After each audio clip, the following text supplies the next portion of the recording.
Hello বন্ধুরা, কেমন আছো? চলে এসেছি আবার নতুন একটা ভিডিও নিয়ে তোমাদের সাথে শেয়ার করার জন্য। এটা কিন্তু মঙ্গলবারের ভিডিও।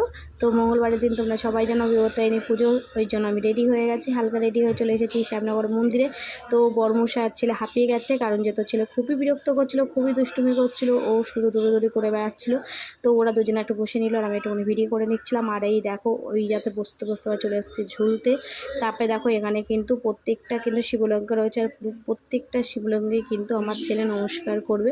তো ভাবলাম এই সিনগুলো তোমাদের সাথে একটু তুলে ধরি, কারণ যেহেতু আমার ছেলে কি করছে দেখো, ওইটুকুনি বাচ্চার যে এত বুদ্ধি। আর একটা সিন হবে, সিনটা তোমরা শুধু অবশ্যই কিন্তু ভিডিওটা দেখবে, দেখে পরে বলবে সিনটা কেমন লাগলো তোমাদের। তো এটা এত লম্বা হয়ে গেছে বলে হাতে পাচ্ছিল না, বলে নমস্কার করতে পারছিল না বলে আমি উঁচু করে ধরেছি। আর দেখো বাবাকে কীভাবে মারলো, বলছে এত বড় হয়েছে কেন, হ্যাঁ তাই বলে একটু বকে দিল। তো যাই হোক, আমার কিন্তু এই জিনিসটা কিন্তু খুব ভালো লাগলো যে ও একটু শাসন করলো, বাবা সবাইকে